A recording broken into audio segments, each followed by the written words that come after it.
फिर लगा सीएम का जनता दरबार, फरियादियों की सुनी जा रही शिकायत, समस्याओं का ऑन स्पॉट समाधान।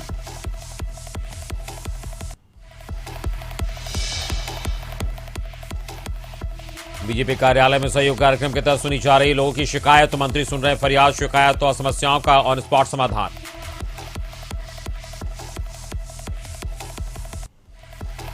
शराबबंदी की सफलता पर बोले उपेंद्र कुशवाहा, सिर्फ सरकार के चाहने से नहीं होगी शराबबंदी, जनता को भी आना होगा आगे।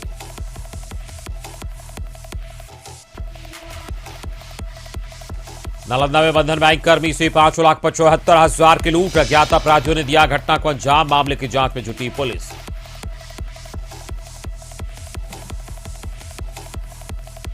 बांका में पूर्व विधायक के बेटे को अपराधियों ने मारी गोली, पहले से घात लगाया, अपराधियों ने दिया घटना को अंजाम, मामले की जांच में जुटी पुलिस।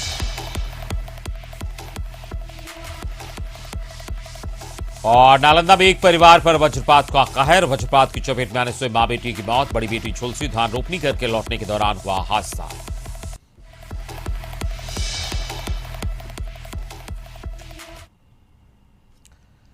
नमस्कार, आप देख रहे हैं हमारा बिहार और मैं हूं आपके साथ अमित सिंह। तो सुर्खियों के बाद खबरों की शुरुआत करते हैं और सबसे पहले इस वक्त बात करेंगे मुख्यमंत्री के जनता दरबार की। आइए आपको सीधे लिए चलते हैं जनता दरबार, जहां मुख्यमंत्री फरियादियों की समस्याएं सुन रहे हैं।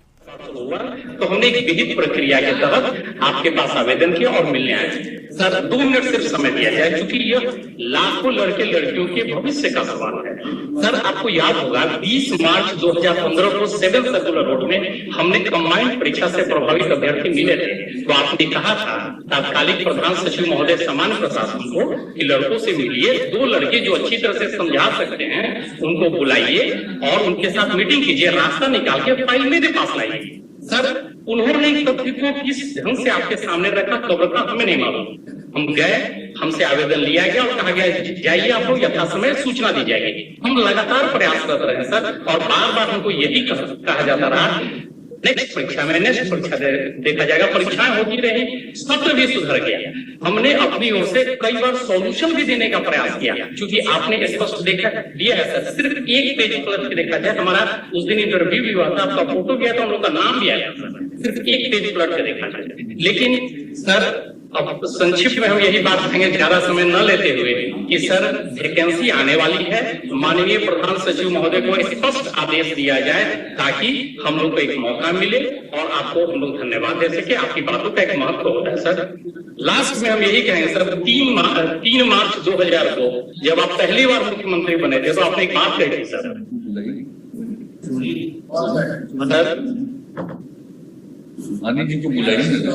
सर 3 मार्च 2000 को आपने एक बात कही थी कि मैं बेपनाह अंधेरों को सुबह कैसे कर दूं, मैं इन नजारों का अंधा तमाशबीन नहीं।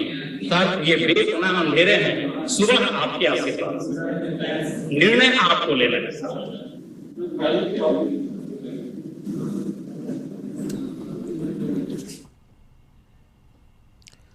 तो पटना में सीएम नीतीश कुमार का जनता दरबार जारी है। इस बार जनता दरबार का नजारा बदला है। जनता दरबार की तरफ आने वाले सभी रास्तों को बंद कर दिया गया है।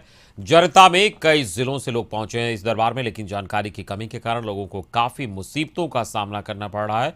आपको बता दें कि प्रशासन की ओर से जारी गाइडलाइन के मुताबिक सिर्फ कागज और अपना आवेदन लेकर जाना है, लेकिन जानकारी के अभाव में लोग बैग, मोबाइल के साथ सभी तरह के सामान लेकर पहुंचे हैं, जिसके बाद उन्हें दरबार में जाने से रोका गया। अब सवाल उठता है कि जब जिला प्रशासन की टीम उन्हें लेकर पटना आ रही है, तो फिर टीम की ओर से लोगों को जागरूक क्यों नहीं किया जा रहा। इसका जायजा लिया हमारे संवाददाता मरगूब आलम ने। मुख्यमंत्री का जनता दरबार है, हम आपको दिखा रहे हैं मुख्यमंत्री आवास के बाहर किस तरह की सुरक्षा आप देख सकते हैं। और इस बार मुख्यमंत्री के जनता दरबार के बाहर भी मीडिया का जाना प्रतिबंधित है। सिर्फ जो 2-3 जो एजेंसियां हैं उनको ही परमिशन दिया गया है, क्योंकि पिछली बार मीडिया का जमावड़ा मुख्यमंत्री जनता दरबार के बाहर होता था, लेकिन इस बार मुख्यमंत्री जनता दरबार के बाहर मीडिया का भी जो प्रवेश है वो बिल्कुल बंद है। कहाँ से आ रहे हैं? हम नवादा से आ रहे हैं। नवादा से मामला है शराब माफिया से मिलकर रजौली डीएसपी साहब, इंस्पेक्टर सर्किल इंस्पेक्टर साहब झूठा मारपीट का केस करा दिए। जब इस बारे में सुपरविजन में सर्किल इंस्पेक्टर रजौली गए मेरे घर, तो मेरे पापा को बुलाकर 20,000 रुपया मांगे, नहीं दिए तो केस सख्त कर दिया। इस तरह से शराबबंदी अभियान को जो पूर्ण रूप से है सर्किल इंस्पेक्टर और डीएसपी रजौली लागू नहीं होने दे रहे हैं। यहाँ तक हमें मालूम है कि रजौली डीएसपी हर संडे को कोडरमा जाते हैं और शराब माफिया से मिलकर। देखिए, निश्चित तौर पर अपनी अपनी शिकायतें, अपनी अपनी बातें हैं, सभी लोग आ रहे हैं। ये नज़ारा हम आपको दिखाना चाह रहे हैं, आप देख सकते हैं ये किस तरीके का नज़ारा है। यहाँ लोग यहाँ पहुँच रहे हैं, लोगों का पहुँचना शुरू हो गया है। अपने आप में ये बड़ा महत्वपूर्ण है कहीं न कहीं, जिस तरीके से सुरक्षा के सख्त इंतजाम यहाँ किए गए हैं। और फिलहाल कह सकते हैं लोग कहीं न कहीं जिस तरीके के हालात है। कहाँ से आ रहे हैं सर आप? सीतामढ़ी से। सीतामढ़ी से। क्या मामला? तो जमीन पर रोक के संबंधित है। तो सहयोग कार्यक्रम के तहत बीजेपी प्रदेश कार्यालय में भी बिहार सरकार के मंत्री सम्राट चौधरी ने लोगों की शिकायत सुनी। आपको बता दें कि बीजेपी कार्यालय में सोमवार से शनिवार तक बीजेपी कोटे के मंत्री लोगों की फरियाद सुनेंगे। फरियादियों के लिए सुबह 11 बजे से दोपहर 2 बजे तक का समय निर्धारित किया गया है। इसी क्रम में बीजेपी कोटे से पंचायती राज मंत्री सम्राट चौधरी ने लोगों की शिकायत सुनी। साथ ही उन्होंने कुशवाहा के उस बयान पर भी पलटवार किया जिसमें उन्होंने सीएम नीतीश को पीएम मटेरियल बताया था। मंत्री ने कहा कि पीएम पद के लिए अभी कोई वैकेंसी नहीं है। जब कोविड की स्थिति थोड़ा और अच्छी हुई है, सुधरी है, तो ऐसी स्थिति में पार्टी ने निर्णय लिया है कि हम लगातार जो सहयोग के कार्यक्रम पिछले कंटकाल में चल रहे थे, पार्टी इसको चलाने का काम करेगी, जिसकी आज आदरणीय नागेंद्र जी के द्वारा शुरुआत किया गया है। और भाई साहब के मार्गदर्शन में पूरी पार्टी लगातार सहयोग के माध्यम से जनता के कल्याण के जो समस्या है, पार्टी के कार्यकर्ताओं की जो समस्या है, बिहार की जो समस्या है, उसके निदान। प्रधानमंत्री हैं और किन्हीं को बनना है तो उसके लिए पहले या तो चुनाव की प्रक्रिया हो या वैकेंसी हो। अभी कोई वैकेंसी नहीं है। देश के प्रधानमंत्री, यशस्वी प्रधानमंत्री नरेंद्र मोदी जी 2024 तक प्रधानमंत्री हैं और आगे भी अभी 10 साल तक दूसरे को इंतजार करना है, किसी को प्रधानमंत्री बनना है। भागलपुर के नवगछिया में उपेंद्र कुशवाहा ने पार्टी नेताओं के साथ बैठक की और कहा कि सिर्फ सरकार के चाहने से पूर्ण शराबबंदी संभव नहीं है। पूर्ण शराबबंदी के लिए आम लोगों को भी अपने आगे आना चाहिए। उन्होंने कहा कि पुलिस शराब पीने वालों और तस्करों पर लगातार कार्रवाई कर रही है। उपेंद्र कुशवाहा ने ललन सिंह के राष्ट्रीय अध्यक्ष बनाए जाने पर खुशी व्यक्त की। उपेंद्र कुशवाहा ने कहा कि जबरदस्ती करने से जनसंख्या नियंत्रण नहीं होगा। इसके लिए लोगों को बताना होगा कि समझना होगा। पूरे देश में महिला शिक्षा को बढ़ावा देना होगा। बिहार में प्रयोग सफल रहा है। हम भी यह नहीं कह रहे हैं 100% इस काम में सफल हम हो गए, ऐसा नहीं करें, लेकिन हाँ जो कोशिश हुई है मुख्यमंत्री जी के नेतृत्व में शराब बंद करने की, उसमें बहुत सफलता मिली है। और पहले हम लोग सड़क पर निकलते थे तो गांव में महिलाएं और वहाँ छोटी छोटी बस्ती है, वहाँ आपस में जूझते रहते थे। शाम के वक्त में आप वहाँ से जा नहीं सकते थे, महिलाएं परेशान रहती थी, बारात में आप ठीक से बैठ नहीं सकते थे। इसके सभी वर्ग के लिए आपको पता ही नहीं है कि कितनी आबादी अभी है, किसकी। तो जब तक आबादी की जानकारी नहीं होगी तो योजना आप किस आधार पर बना रहे हो। इसके लिए जरूरी है कि जातीय जनगणना जब होगी तो सबकी आबादी के बारे में पता होगा, ये बहुत ही जरूरी है। सर, यूपी में जनसंख्या नियंत्रण कानून योगी ला रही है, बिहार में इस तरह का कानून लाना चाहिए। देखिए, जनसंख्या वृद्धि पर रोक जरूरी है। जनसंख्या वृद्धि बेतहाशा हो रही है, इस पर रोक जरूरी है, लेकिन जबरदस्ती नहीं हो सकता। जदयू को मजबूत करने को लेकर उपेंद्र कुशवाहा बिहार यात्रा पर हैं। इसी को लेकर विवादों में रहने वाले विधायक गोपाल मंडल ने खुशी जताई है। गोपाल मंडल ने कहा कि जदयू का लवकुश समीकरण मजबूत हो रहा है। बीजेपी नेताओं ने गठबंधन पर बयानबाजी और मंत्री सम्राट चौधरी के बयान पर विधायक ने कहा कि उनको बीजेपी में आए हुए जमा 4 दिन हुआ है। इनके पिताजी को जॉर्ज साहब ने बचाया था। बीजेपी के कुछ नेता यूं ही बयान देते रहते हैं जिसका कोई मतलब नहीं है। बीजेपी बड़ी पार्टी है और मंत्री सम्राट चौधरी जैसे नेताओं की बातों का जदयू संज्ञान नहीं लेता है। उपेंद्र कुशवाहा जी लीडर हुए कुशवाहा का, कुशवाहा कहाँ जाएगा? सबसे पहले दोनों को जोड़ दीजिए। हम गंगो ताजा दुनिया बढ़ा, ये कहाँ जाएगा? अब बाकी जो कैंडिडेट बनेगा उसका अपना जात उसको वोट देगा ना। जदयू मजबूत है 100 में। चौधरी पिता की तरह उनका बुद्धि नहीं है, कहीं न कहीं नौजवान है, फिसल जाता है उनका बोली। अरे बीजेपी में जुम्मा दिन 2 दिन आया हुआ है, विरोध नहीं कर रहे हैं। सुनिए ना, आया है तो बीजेपी में कौन करने लगा? स्टेट कौन कराया? ज्यादा बोलवाइएगा तो बहुत बात बोल, समझे ना। कितना बात जानते मर उनके पिताजी कौन बताया?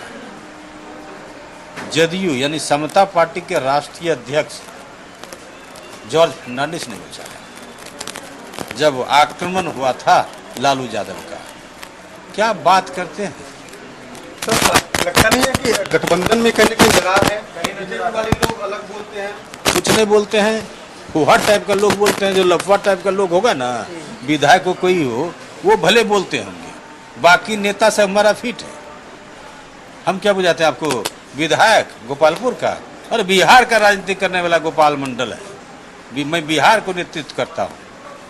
हम अलबल बोलेंगे तब ना।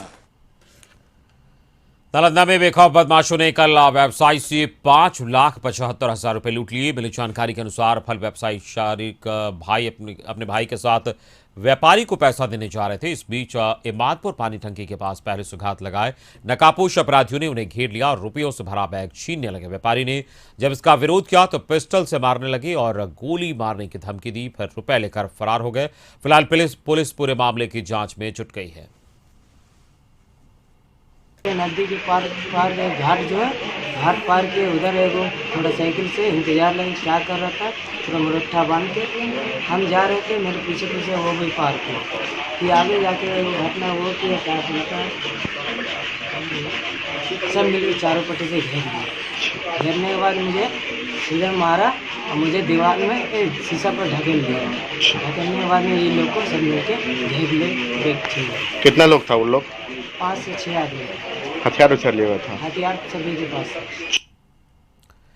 बांका में कटोरिया विधानसभा के पूर्व विधायक भोला यादव के पुत्र प्रफुल्ल कुमार उर्फ पप्पू यादव को अज्ञात अपराधियों ने गोली मार दी। बताया जा रहा है कि रविवार की रात बौसी थाना के मावरवन गांव में अपने आवास लौटने के दौरान रास्ते में जबरा गांव के पास अपराधियों ने गोली मार दी और फरार हो गए। स्थानीय लोगों की मदद से घायल को बौसी अस्पताल लाया गया, जहां से उसे बेहतर इलाज के लिए भागलपुर भेजा गया। स्थानीय लोगों ने बताया कि पप्पू यादव इस बार पंचायत चुनाव लड़ने वाले थे। पुलिस सभी बिंदुओं पर जांच कर रही है। घर कुसमाहा है, घर आना जाना होता है। कुसमाहा से बौसी में भी इनका आवास, तो शाम के समय से में कुसमाहा से बौसी अपने आवास पर वापस आ रहे थे। इस बीच में गांव पड़ता है जबड़ा, और जबड़ा और मड़वावरण के बीच में कुछ सुनसान जगह पर ओवरटेक करके दो अपराधी कह लीजिए उस तरह के लोगों ने इन्हें क्या कहते हैं गोली मारा। इन्होंने अपनी सूझबूझ दिखाई और वहाँ पर से तो कुछ दूर चले गए। वहाँ पर कुछ लोग थे, वहाँ पर उन्होंने कहा कि मड़वावरण में कुछ लोग थे, वहाँ पर उन्होंने कहा कि मुझे किसी तरह से बौसी रेफरल अस्पताल पहुँचाओ, मुझे ऐसे ऐसे मेरे साथ घटना हुई। बौसी रेफरल अस्पताल लाने के बाद वहाँ पर हम लोग सारे लोग परिजन वहाँ पर गए। फिर वहाँ के डॉक्टरों द्वारा अभी भागलपुर के मायागंज में रेफर कर दिया गया। अभी यहाँ पर इलाज हो रहा है। कटिहार में महापौर शिवराज पासवान की हत्या मामले में लगातार कार्रवाई की जा रही है। कटिहार पुलिस के मुताबिक मामले में 5 नामजद और 4 अन्य अपराधियों को गिरफ्तार किया गया है। आरक्षी अधीक्षक ने कहा कि 29 जुलाई को घटना के तुरंत बाद 2 महिला सहित 4 आरोपियों को गिरफ्तार किया गया था, जबकि अब एक और आरोपी को बंगाल के सिलीगुड़ी से गिरफ्तार किया गया। आरक्षी अधीक्षक ने कहा कि हत्या को अंजाम देने के पीछे क्या कारण है ये तो अब तक साफ नहीं है, मगर पुलिस जल्द बाकी आरोपियों को गिरफ्तार कर मामले को सुलझा लेगी।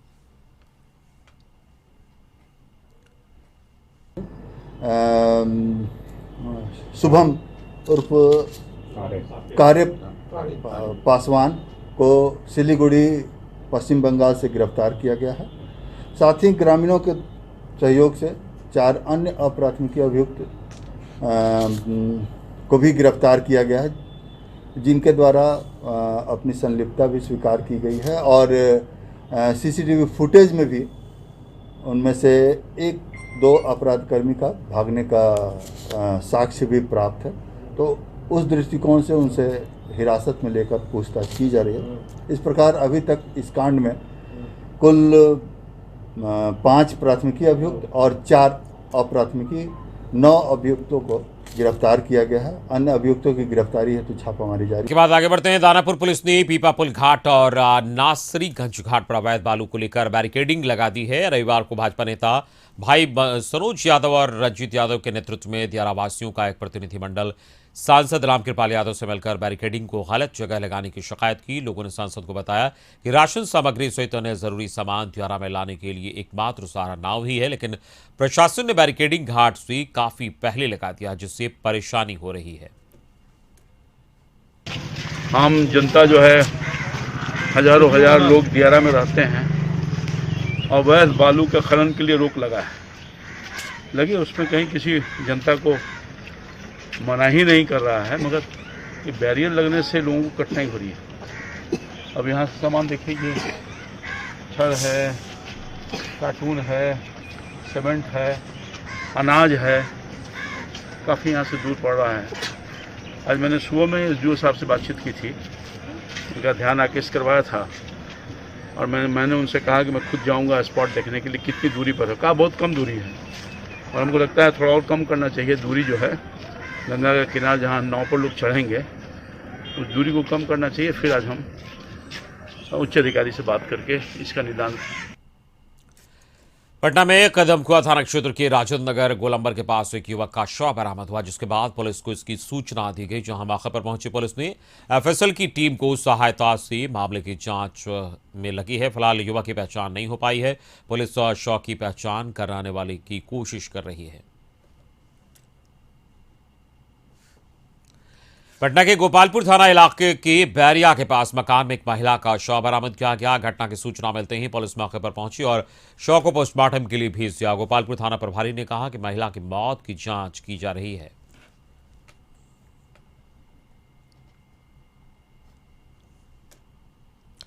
बाढ़ पुलिस ने मलाही दियारा में छापेमारी कर 150 लीटर देसी शराब बरामद किया है। हजारों लीटर अर्धनिर्मित शराब को गंगा में बहाया गया। छापेमारी के दौरान दर्जनों भट्ठी को पुलिस ने नष्ट कर दिया। पुलिस की देख 3 कारोबारी भी भागे, जिन्हें गिरफ्तार कर लिया गया।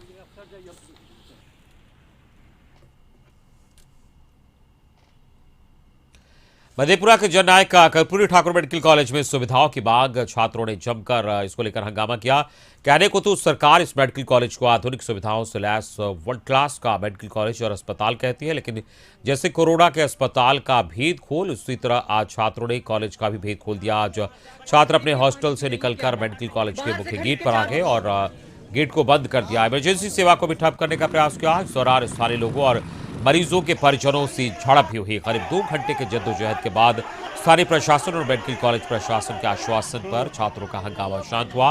हंगामा कर रहे छात्रों का आरोप है कि पढ़ाई लिखाई को छोड़िए, पीने के लिए शुद्ध पानी और खाने के लिए मेस का भी सही सिस्टम नहीं है। लड़का है, 25 गो लड़की है, ठीक ना? तो उसमें से 75 लड़का में से सिर्फ 1 वाटर प्यूरिफायर, वो भी खराब है। ना ही पानी का हम लोग का सोल्यूशन है। 4 दिन से बिजली कटी हुई है, ना जनरेटर होते हुए नहीं चल रहा है, जनरेटर होते हुए भी नहीं चल रहा है, ठीक ना? और इतनी गर्मी में हम लोग को ना कोई सुविधा कुछ नहीं मिल रहा है। और खाना का, मेस का खाना एकदम घटिया है, पूरा का पूरा खाना हम लोग को सही नहीं मिल रहा है। अंधेरे में हम लोग को एग्जाम दिए हैं, प्रिपरेशन करके फ्लैश लाइट जला जला के पढ़ाई किए हैं। अब बताइए हम लोग का समस्या ऐसा रहेगा तो हम लोग पढ़ा। खगड़िया में जिलाधिकारी ने बाढ़ प्रभावित क्षेत्रों में कोरोना टीकाकरण के लिए बोट एम्बुलेंस को हरी झंडी दिखाकर रवाना किया। जिलाधिकारी आलोक रंजन घोष ने अलौलीगढ़ से हरी झंडी दिखाकर इस बोट एम्बुलेंस को रवाना किया। बोट एम्बुलेंस पर न केवल कोरोना टीकाकरण की सुविधा है, बल्कि कोरोना जांच, मेडिकल ट्रीटमेंट और आपातकालीन सेवा की भी सुविधा मौजूद है। लिहाजा बोट पर कोरोना टीका से लेकर जांच किट और स्ट्रेचर के साथ अन्य मेडिकल उपकरण भी उपलब्ध है, जिसके सहारे मेडिकल टीम बाढ़ प्रभावित गांव जाकर टीकाकरण से लेकर कोरोना जांच कर रही है। डीएम ने कहा कि बोट एम्बुलेंस की शुरुआत मल्टीपर्पज कार्यों के लिए किया गया। इस बोट का उपयोग आपातकालीन स्थिति में राहत और बचाव कार्यों के लिए भी किया जाएगा। और एक स्टेप आगे इस बार जो यहाँ पे चला है, इसमें बोट एम्बुलेंस हम लोग विगत वर्ष भी इसको चलाया था। इस बार टेस्टिंग के अलावा वैक्सीनेशन, साथ साथ में जो भी बेसिक स्वास्थ्य सुविधाएं हैं, साथ में एंटीनेटल चेकअप इत्यादि जो गर्भवती महिलाओं को करवाना होता है, वो भी हम लोग अब इसके माध्यम से कराएंगे। और नाव काफ़ी बड़ा है और स्पेस को इस हिसाब से हम लोगों ने इस नाव का चयन किया है कि अगर भविष्य में वहाँ पर किसी प्रकार के राहत सामग्री इत्यादि पहुँचाने की आवश्यकता पड़े तो ये नाव जो एक तरीके से मल्टीपर्पज़ इसका काम करे। स्वास्थ्य सुविधाएं, टीकाकरण, टेस्टिंग और साथ ही साथ आपदा राहत के लिए यदि कभी भी आवश्यकता पड़े तो वहाँ पर बचाव राहत कार्य के लिए भी इस नाव का इस्तेमाल किया जा सके। खबर बक्सर से गंगा नदी में दो युवतियों ने छलांग लगाई है। आपस में हाथ बांधकर गंगा नदी में कूदी है दोनों युवतियां। वीर कुंवर सिंह सेतु पुल से युवतियों ने छलांग लगाई है। एसडीआरएफ स्थानीय गोताखोर की टीम तलाश में जुटी हुई है। तो आपको बता दें कि दो युवतियां गंगा में छलांग लगाई है। और संवाददाता बबलू इस वक्त फोनलाइन पे जुड़े हैं बक्सर से हमारे संवाददाता बबलू है। बबलू, क्या कुछ जानकारी मिल रही है? दो युवतियां छलांग लगाई है गंगा नदी में। जी राहुल, बता दूं कि आज सोमवारी का दिन है और वीर कुंवर सिंह सेतु पुल पर से दो युवतियां आपस में अपना हाथ बांध करके और एकाएक लोग जब तक हल्ला करते तब तक वो उफनती गंगा में छलांग लगा ली है। और दोनों युवतियों को बताया जा रहा है कि कम से कम 15, 17, 18, 20 साल के नीचे की दोनों युवतियां हैं। एसडीआरएफ की टीम और स्थानीय गोताखोर यहाँ तलाश में अभी लगे हुए हैं, लेकिन गंगा की तेज धार के कारण अभी यहाँ जो काफी समस्या आ रही है एसडीआरएफ की टीम को और स्थानीय गोताखोर को। लेकिन शव का तलाश और युवतियों की तलाश के लिए यहाँ प्रयास अभी जारी है। एसडीएम बक्सर समेत स्थानीय थाना की पुलिस और ब्लॉक के जो ब्लॉक अफसर के अधिकारी हैं वो भी घटनास्थल पर पहुंच चुके हैं। और लगातार ये प्रयास किया जा रहा है कि ये युवतियां कहाँ से आई हैं, यूपी की हैं या बिहार की हैं, क्योंकि बक्सर जिला उत्तर प्रदेश बना हुआ है। तो ये दोनों युवती भी पड़ताल की जा रही है, स्थानीय स्तर पर यह जांच की जा रही है कि ये दोनों युवतियां कहाँ से आई हैं, उस पार से इधर बिहार आ रही थी या बिहार से उत्तर प्रदेश आ रही थी। अभी हालांकि मामला कुछ क्लियर नहीं हो पा रहा है, लेकिन शव के तलाश या युवतियों के जिंदा तलाश के प्रयास में एसडीआरएफ की टीम और स्थानीय गोताखोर जो लगे हुए हैं। देखने वाली बातें होगी कि कब तक ये चलिए, इस पूरी जानकारी के लिए बहुत बहुत शुक्रिया बबलू। आपका संवाददाता बबलू हमें बता रहे थे कि इस वक्त एसडीआरएफ की टीम और स्थानीय गोताखोर वहां लगे हैं और इन दोनों युवतियों की खोज की जा रही है। और गंगा नदी में इन दोनों युवतियों ने छलांग लगाया। फिलहाल वरीय अधिकारी भी मौका पर पहुंचकर इसकी छानबीन कर रहे हैं। अगली खबर नालंदा से है, जहां साबा थाना क्षेत्र की धोबी बेघा गांव में वज्रपात से मां और बेटी की मौत हो गई। वहीं दूसरी बेटी झुलस गई, जिसे अस्पताल में भर्ती कराया गया। बताया जा रहा है कि धोबी बीघा गांव के खंदा में धान रोपनी कर लौट रही मां और दो बेटी पर वज्रपात तो हो गया, जिससे छोटी बेटी और मां की मौत मौके पर ही हो गई, जबकि बड़ी बेटी वज्रपात की चपेट में आने से झुलस गई। मृतका रुदल पासवान की 45 वर्षीय पत्नी काबो देवी और 13 वर्षीय पुत्री अंजलि कुमारी है। ग्रामीणों ने बताया कि मां और दो बेटी खड्डा में धान रोपनी करके लौट रही थी, तभी अचानक मौसम बदल गया और एकाएक पानी के साथ वज्रपात हो गया। ग्रामीण पप्पू पासवान के द्वारा मुझे अकस्मात ये समाचार मिला कि वहाँ वज्रपात से रुदल पासवान की पुत्री और पत्नी दोनों का देहांत हो गया। हॉस्पिटल में जाते जाते मृत घोषित कर दिए वहाँ के डॉक्टर। ये बहुत गम की बात है और दुखी की बात है, खास कर करके मैं उस विधानसभा से, अस्थामा विधानसभा से जो आरजेडी का प्रत्याशी भी रहा हूँ, सुख दुख में मैं लोगों के बीच में जाते रहता था। आज जो ही मुझे समाचार मिले, वहाँ तो अस्थामा तो नहीं जा पाया, मगर मैं सदर हॉस्पिटल में लोगों को दुख बांटने के लिए आ गया। सहरसा में बेहरा थाना क्षेत्र के रखिया गांव में दो चोरों ने घरों पर हाथ साफ किया। मुजफ्फरपुर जिला के बगहा थाने में कार्यरत एएसआई वेदानंद सिंह के बंद घर से चोरों ने करीब 5 लाख रुपए की संपत्ति की चोरी की। वहीं दूसरी घटना भी रखिया गांव में घटी है, जहां घर में सो रहे गृहस्वामी को बाहर से गेट लगाकर बंद कर दिया गया और सामान की चोरी कर ली गई। ये सब लोग जानते हैं कि धरती को बचाने के लिए अगर पर्यावरण पर ध्यान नहीं दिया गया तो आने वाली पीढ़ी का जीवन इस धरती पर नरक जैसा होगा। बावजूद लोग पेड़ों की तेजी से कटाई कर रहे हैं और नियमों की अनदेखी कर रहे हैं। कुछ लोग हैं जो पेड़ पौधे लगाकर धरती को हरा भरा करने की कोशिशों में वर्षों से लगे हुए हैं। मोतिहारी के रहने वाले विनोद जायसवाल ने जिंदा रहने तक पेड़ पौधे लगाने का संकल्प लिया है, उस पर तेजी से काम कर रहे हैं। विनोद ने आज मोतिहारी रेलवे स्टेशन पर भी लोगों के बीच पौधों का वितरण किया और सभी से धरती को बचाने की अपील की।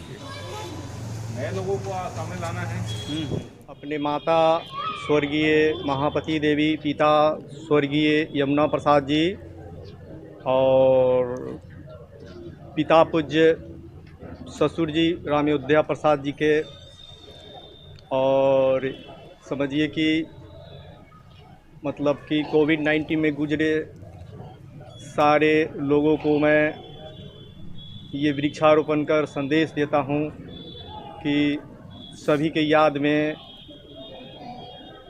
हम वृक्षारोपण करें और करते रहेंगे, क्योंकि हम सज धज के निकलते हैं और अपनी ध्यान को देते हुए इस पर्यावरण का ध्यान हम नहीं देते। हमारी पर्यावरण की ध्यान ये वृक्षारोपण ही आवश्यक। कटिहार के निवर्तमान मेयर शिवा पासवान की हत्या के बाद राजनीतिक सरगर्मियां जोरों पर है। सत्ता पक्ष से लेकर विपक्ष तक के तमाम बड़े नेता उनके पीड़ित परिवार से मिलने आ रहे हैं। इसी क्रम में लोजपा सांसद चिराग पासवान ने भी शिवा पासवान के परिजनों से मिले और उन्हें सांत्वना दी। इस दौरान चिराग ने कानून व्यवस्था को लेकर सरकार को घेरा। जब तक मुख्यमंत्री नीतीश कुमार, भाई उनके मेयर, उनके प्रदेश के मेयर की हत्या हुई है, क्यों नहीं एक बार आके वो यहाँ पर पीड़ित परिवार से मिलते? आज तक जितनी हत्याएं हुई हैं बिहार में, किसी एक परिवार के पास आपने देखा, खासतौर पर अनुसूचित जाति के किसी एक परिवार के पास आपने देखा मुख्यमंत्री नीतीश कुमार जाए? आए ना यहाँ पर आके मिले, भाई उनके भाई हैं यहाँ पर, उनकी वाइफ है यहाँ पर, आकर मिले, पूछे उनसे कि क्या हुआ नहीं हुआ। इतने सरल व्यक्ति, इतने सीधे सभी समाज के लिए काम करते थे, सबकी मदद करते थे और हमारा तो पारिवारिक से रिश्ता भी है। ऐसा भी घटना घटी है, इस पर निष्पक्ष जांच होनी चाहिए। जो आरोपी फरार हैं उनको शीघ्र पकड़ा जाए, कड़ी से कड़ी कार्रवाई हो, उनको सख्त से सख्त सज़ा मिले और हम बिहार सरकार से, केंद्र सरकार से भी आग्रह करेंगे कि इसको जल्द से जल्द इस पर जाँच बैठाई जाए। पटना में सावन की दूसरे सोमवारी पर भी मंदिरों का बंद रखा गया है। कोरोना वायरस संक्रमण को देखते हुए सरकार ने यह फैसला लिया है कि बिहार में मंदिरों को सावन के महीने में भी नहीं खोला जाएगा। पटना के बोरिंग रोड स्थित शिव मंदिर भी बंद दिखे।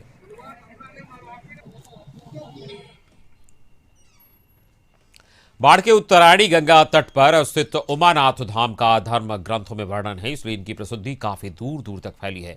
आम दिनों में भी पहले यहां श्रद्धालुओं की काफी भीड़ होती थी। कई जिलों से लोग यहां जलाभिषेक और पूजा पाठ करने आते थे। कोरोना के चलते लगे लॉकडाउन और प्रशासनिक दबिश के कारण सावन की दूसरी सोमवारी होने के बाद भी श्रद्धालुओं की भीड़ उमानाथ धाम में दिख रही है।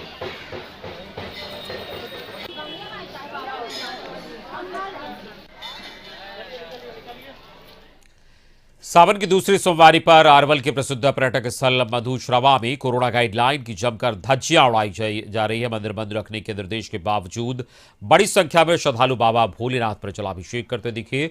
हर वर्ष यहां सावन के महीने में दूसरे जिलों से श्रद्धालु आते हैं, लेकिन इस बार पाबंदी के कारण सारे लोगों द्वारा ही जलाभिषेक किया जा रहा है।